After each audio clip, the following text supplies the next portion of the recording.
Hey guys, welcome back to TechMan. Today, let me show you how to check in on Southwest Airlines app. Before anything, make sure you've got your confirmation ready because the Southwest Airlines app will absolutely refuse to guess it for you. No matter how confidently you will stare at your phone, open the Southwest app or download it if you're doing the classic airport Wi Fi panic install. Then log in or continue as a guest if you don't feel like committing to an account relationship right now.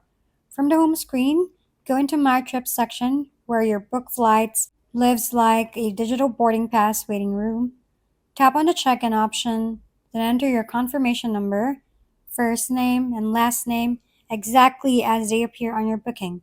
This is not the time for creative spelling or nickname energy.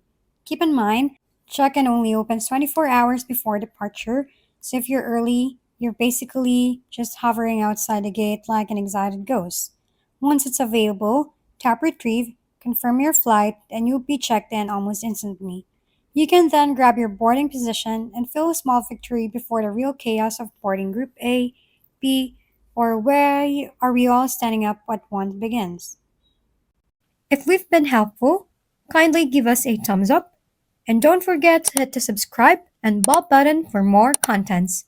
For any questions and suggestions, comment down below.